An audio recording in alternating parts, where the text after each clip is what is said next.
today is all about growing your British brand in 2023. Now, having worked with hundreds of British brands over the last few years, probably thousands actually, through our membership and our coaching program at Make It British over the last 10 years, I've started to see trends and patterns that have appeared with those businesses that are doing well and those businesses that aren't. So I thought what I'd bring you today is 11 tips or ideas that you can use to help grow your British brand next year in 2023. So some of these may surprise you, and some of these may not be something you're doing that you may want to think about.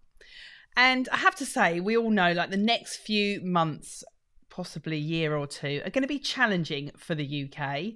But as a small business, I just want to say you are in a really good position, a much better position than the big brands and retailers, because you're small, therefore you can be nimble.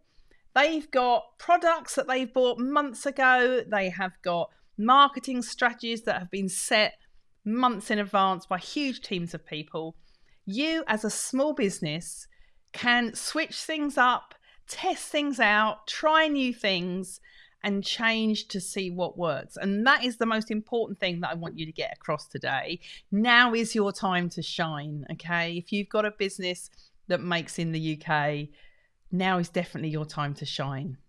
And so take away from today, if there's one thing I want you to take away from today, it's that 2023 is definitely the year that you should be trying new things. Because if there's one common trend that I am seeing from those people that are doing well right now, is that they're testing out and trying new things. They're not afraid to try to do something different, because there's no doubt that trading and selling right now is very different to where it was in 2020, 2021, when we had the pandemic. Lots of people were, I was going to say locked up.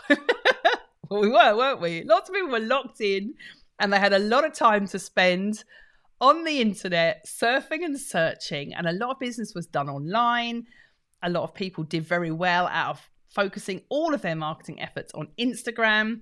And what's worked in the last couple of years is not necessarily going to be what is going to work in 2023. So I ask you to listen and learn with an open mind today to what I'm going to say to you, okay? So I'm going to give you 11 ideas for how to grow your business in 2023. So number one of my ideas of ways that you can grow your brand in 2023 is track your numbers. Because first of all, if you want to grow your business, you can't do that if you're not measuring and tracking where you've been before, so you've got something to compare to. So a lot of small businesses that I speak to, when I ask them, and particularly people that we work with in our coaching program, and I ask them to talk through their numbers, how are sales looking, what's your current conversion rates, where are your sales coming from? They don't necessarily know the exact figures. And it's so important, because you won't know what's working if you're not tracking what has worked so far or what hasn't. So if you haven't already got yourself some sort of dashboard that you keep your numbers in, and that doesn't mean just a kind of cursory glance at Shopify statistics once in a while. This means regularly tracking. Maybe get yourself a spreadsheet, something you can put it in, the dreaded spreadsheet. I don't know, a lot of people that run product businesses don't like the idea of a spreadsheet, but somewhere where you are constantly monitoring what your numbers are. Because even if you think that sales are down and they aren't where they need to be, I'm sure there's some gems in there, but you won't know if you're not drilling down into the numbers, and you won't know what you need to fix if you're not tracking. Okay. So my number one tip is definitely to make sure you track your numbers. And actually at the start of the year, that's a great time to do it. Look back on what's happened so far, maybe spend some time over the Christmas holidays, just one day looking back over where your figures are, where they've been this year, maybe bring in a couple of years before that as well. So you start to see the trends and what's different, and start keeping a track in 2023 of what your numbers are.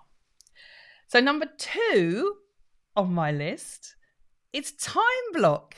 So again, any product-based business that we work with, we always notice that they spend far too long focusing on product development and not enough time on other things like marketing and sales. So hands up if you know you haven't dedicated enough time this year to working on your marketing and sales. And you aren't the only one if that's the case.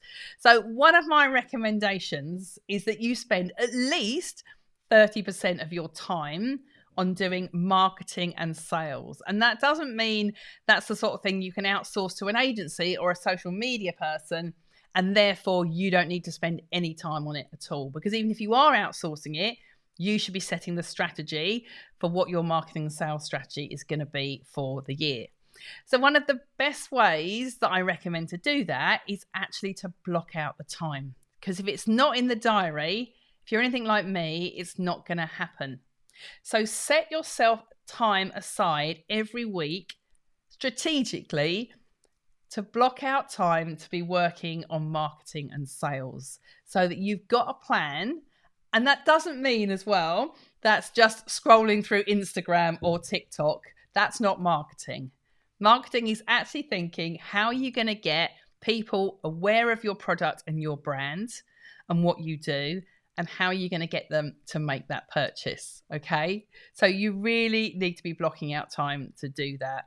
And maybe a good time now is to look back and see how much time you have actually spent in the last year. How much time do you think, if you had to estimate, how much time you spent thinking about products, tweaking products, designing products, going to visit a manufacturer? That's good. That should definitely take up some of your time. And how much of it have you actually spent on strategically marketing and selling? Or is that the job that always gets pushed to the back of the pile and the back of the to-do list? Because businesses that I see that do well are those ones that are always looking at marketing and sales and looking at opportunities and new ideas for marketing, sales, and actually focusing on it, because that is what moves the needle. You can produce the most beautiful products in the world, but if you're not actively marketing and selling them, then nothing's going to happen. So that's number 2, to block out that time in your diary to do sales and marketing. Number 3 is be more transparent. So this is so important. In fact, I heard from only today from another Make It British member who said, when I asked her, because she said sales have been really good for her this Christmas, what is the number one reason? And she said, because we're really transparent about where we make our products, who makes our products, and that we don't do greenwashing like the big brands do. And that is so important. And it's going to become more and more important to actually be transparent. There's so much talk about sustainability. The big brands have jumped on the bandwagon. They've done some shockingly bad and ill-timed campaigns, ill-researched, I should have said, campaigns where they've been outed for greenwashing. If you make in the UK, you know who makes your products. You can show who makes your products. You can be transparent about where your raw materials come from. You could be transparent about why your costs are what they are. That you are a small business making those products. The more transparent you can be, the better. Because people are starting to think more about the purchases that they make. And it's really important that you're able to show that. And by that, I mean in your marketing, on your website, the way you sell to your customers, where you talk about your products. How transparent are you being? And could you be more transparent? Is there more that you can do to be very open about the way you run your business and about the way you source your products and where your raw materials come from? So number 3 is to be more transparent. So number 4, which kind of goes along with that, is to educate your audience. So if you have got a business that makes in the UK and you've done a lot of research into finding the best manufacturers and the most sustainable raw materials, are you educating your customers in terms of what that means and therefore how that reflects in your prices? Because if you're worried about my prices are more expensive and therefore am I going to have issues selling my products as people start to become more concerned about how much they're spending, how are you articulating to people as to why your products cost what they cost? So for instance, are you educating them in how much longer that they will last and therefore what good value they are. So do you let your customers know? Maybe you offer a repair service.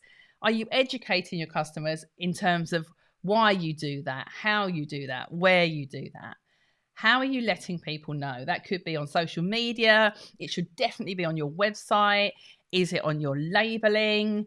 How are you educating your customers? Because some of the best British brands I know are really good at constantly making people aware, making customers aware about their brand and how it's made and why it costs what it does and why it's good value for money, because that's what you need to be educating people about right now, because that is what the big brands can't do, because actually they can't really offer what you can in terms of things like repairs, take back and repairs as easily as you can as well. So how can you educate your customers? That's number 4. Number 5, which kind of ties in, is to revisit your labeling. Now, at our Make It British Forum recently, any of you that were there for that would have seen that I showed some Google Trends with the words search term made in UK. And made in UK over the last few years has been rising significantly, as has made locally and other kind of locally related terms, compared to phrases like made in Britain, which I thought was very interesting. So how are you labeling your products? Do you label your products quite clearly where they're made? Are they made in the UK? Are you using made in the UK? Are you using made in Britain? Are you using somewhere hyper local? Maybe you manufacture in Yorkshire or a certain small town and you want to tell people exactly where your products are made. So are your labels really clearly stating this sort of information? The same with sustainability info. How clearly are you labeling what's gone into your products, what that means? How are you describing the materials that you use on your labels? What have you got? There's information on your product that tells people exactly where and how and from what your products are made. So it all ties in to the whole education piece, is make sure that your labeling matches that as well. Number 6. Okay, something a bit different now. In terms of product offer, try thinking, if you don't already, about whether there's things that you can offer on pre-order. And one of the reasons I say that is because the meeting that I was at yesterday with Leicester manufacturers, there was a lot of talk about the big retailers and how one of the biggest issues they've got at the moment is about the amount of stock that they're sitting on, because they've ordered so much of that stock up front, like they do, from overseas. It's already sitting on the water, as we used to call it back in my buying days. They're committed to it. They're sitting on a lot of stock and they're stuck with it. So they've got no cash flow. Now, as a small business, if you can offer pre-order on some of your products, if you don't already, then that's a great way of not being lumbered with a load of stock that you're sitting on, like the big retailers. So it means you can switch things around, you can test things, you can pre-sell something so that you don't have to make it before you've sold it. So is there something you can do on pre-order? If you're a new business just starting out, pre-order is a really good one to think about as well, particularly if you make in the UK. So this is one of the other advantages about making in the UK. A lot more manufacturers in the UK now will consider pre-order. So they will let you place a smaller order and commit to the actual quantity that you want to make closer to the time. So it's great for you to be able to get the cash up front if people pre-order from you, because a lot of UK manufacturers will love you over the big brands if you can pay up front as well, particularly if you're a small business, because some of the big retailers, in fact, a lot of the big retailers, no, what am I talking about? Most of the big retailers don't pay for 60 or more days after they've actually received the product, sometimes up to 120. I think when I was at Debenhams, it's 150. So for the manufacturers, they have to wait a long time for those big businesses to pay them. As a small business, if you can get the money up front from pre-orders and you can pay your manufacturers promptly, they're much more likely to be flexible for you going forward as well. And that's certainly one of the advantages of making in the UK, is you can offer things like pre-order. Just make sure that if you do, you find out from your manufacturer what their lead time is going to be at any point in time. Make sure you know that information. And you're also clearly communicating to your customers that buy from you what the expectations are in terms of when the product's going to arrive. Don't offer a pre-order, tell them it's going to be 2 weeks and then find out it's actually going to be 8. So make sure if you do offer pre-order, you set realistic expectations in terms of when the delivery will be. It's certainly a great way of testing out ideas for new products rather than committing to lots and lots of stock. Number 7 is to rethink your marketing. Now, if ever there was a time to try something different, 2023 is going to be it. What has worked before is not necessarily what's going to work going forward. Like I said at the beginning, lots of people shopping online during lockdown. It was relatively easy on Instagram to get traffic and sales through platforms like Instagram. That's not necessarily working anymore. So now is the time to rethink your marketing. When we did our Make It British forum a few weeks ago, we had a really interesting conversation with some established British brands talking about what was working for them right now in terms of marketing. Really interesting to hear some of the more, I suppose, old school ways that people were actually driving sales. Things like leafleting local customers, doing in-person events, which people haven't done for quite a while, sending catalogues through the mail. Yes, post in the mail. Doing more emailing than they'd done before. Trying new social media platforms that they hadn't tried before. So don't just do the same thing as you've done before. What's that phrase? If you do what you've always done, you'll get what you've always got. Except I think for 2023, that's more likely to be do what you've always done and you'll get less than you've always got. You need to try things different and you won't know unless you try it. So collaborations as well. Is there collaborations that you can do to bring into your marketing to get your brand in front of more, like get your brand in front of different customers? Who can you collaborate with that aligns with your brand and who your ideal customer is, that maybe sells a different product type, that you can get together and do an event or a competition, or that you can put leaflets in their products when they send them out and vice versa? Is there a friend that sells a similar sort of product, a business connection that you know, another Make It British member if you're a member of Make It British? Who can you pair up with to collaborate with? Because 2 audiences shared is better than 1. And now's definitely the time to try and reach new audiences. So I urge you in 2023 to start rethinking your marketing. Number 8 is test out TikTok. So talking of rethinking your marketing, I don't think I ever would have said this even 6 months ago, and certainly not a year ago. TikTok was that platform that everyone's kids were on, or people's grands were on there dancing. And it used to be called Musical.ly, didn't it? Before it even became TikTok. And I remember it like that. It was literally people lip syncing. But every day I open TikTok at the moment, a different British brand has joined and is trying it. And as much as I hate to say it, I do think that more people are going to be moving over to TikTok. And we have to embrace TikTok and we have to embrace short form video. The good thing about TikTok is it's much more raw and kind of done on the hoof, I suppose, as Instagram. It's a lot less slick, which may or may not work with your brand. And this is one of the issues that I'm hearing British brands raise, is that I don't feel like it's going to represent my brand properly.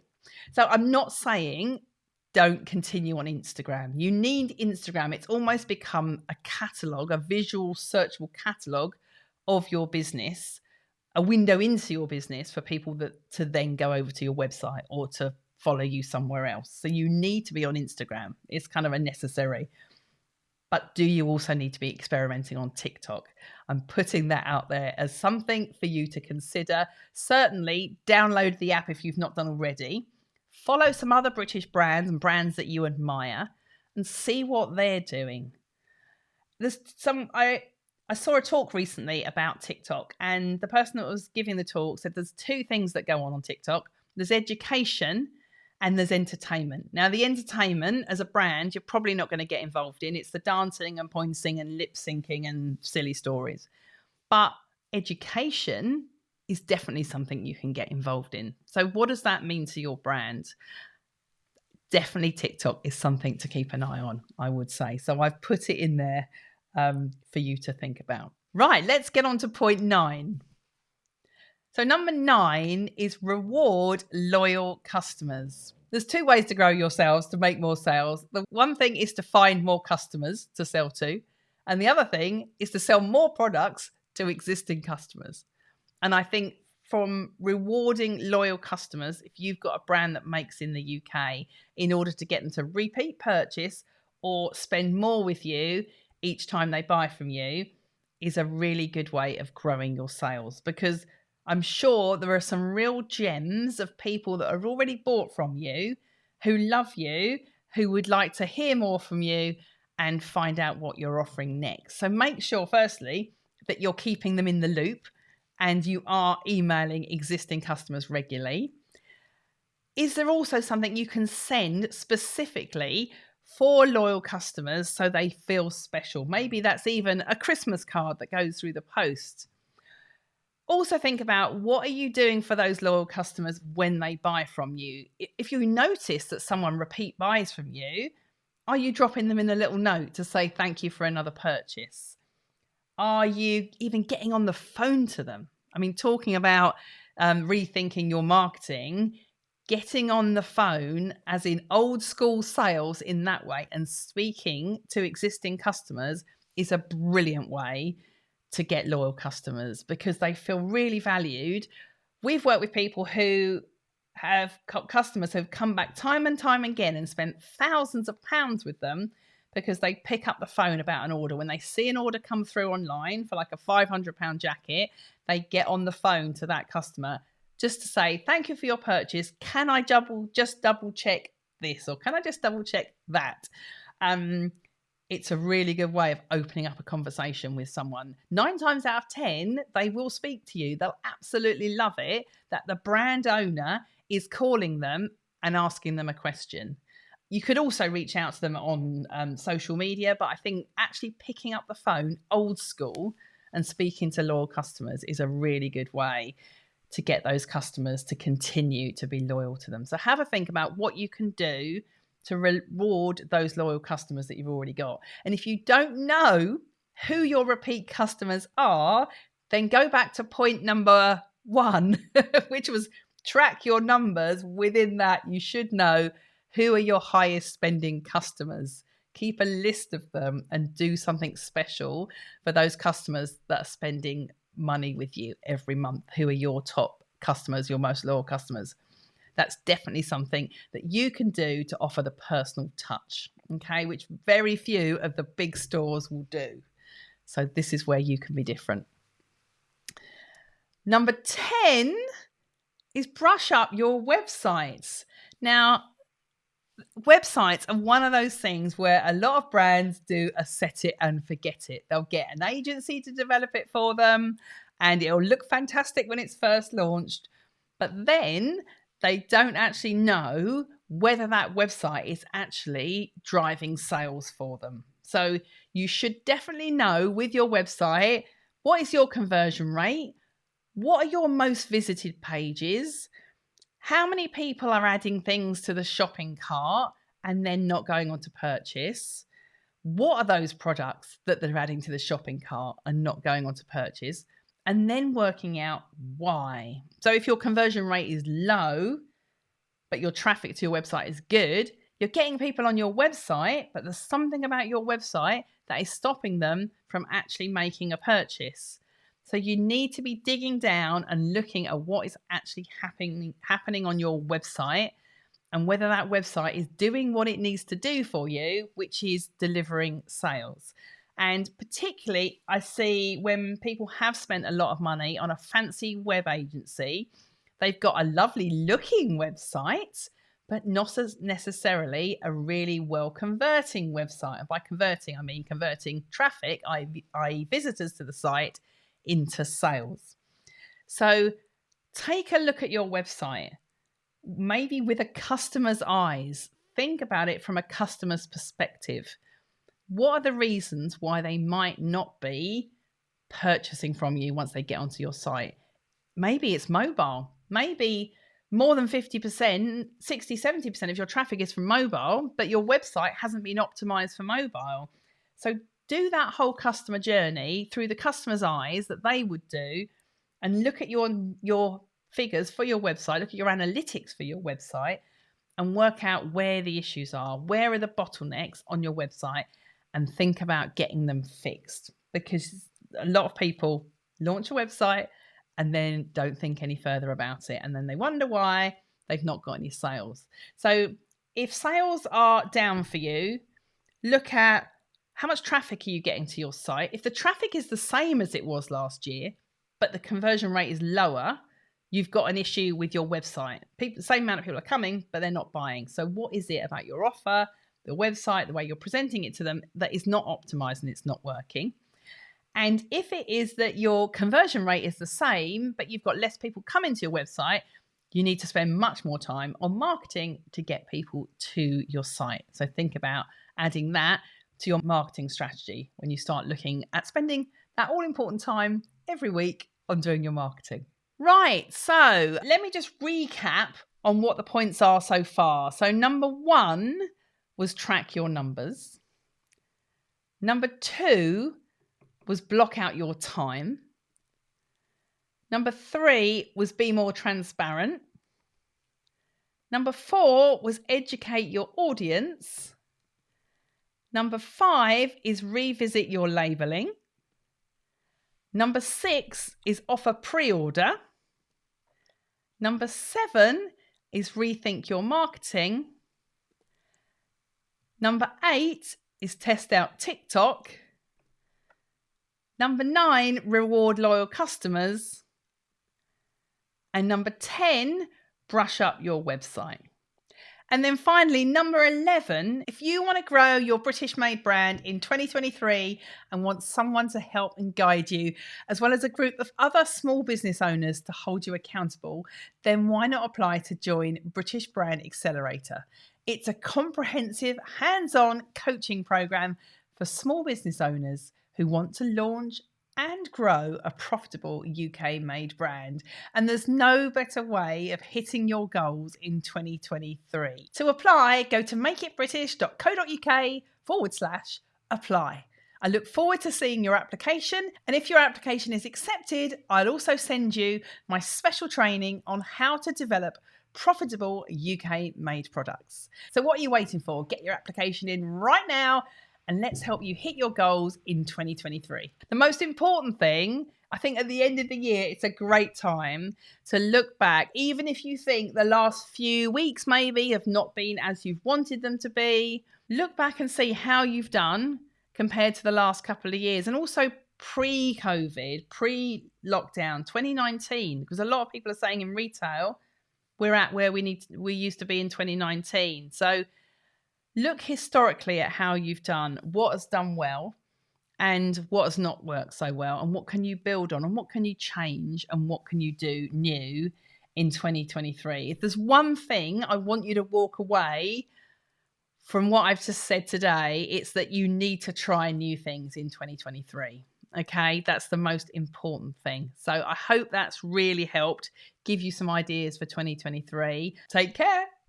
Bye.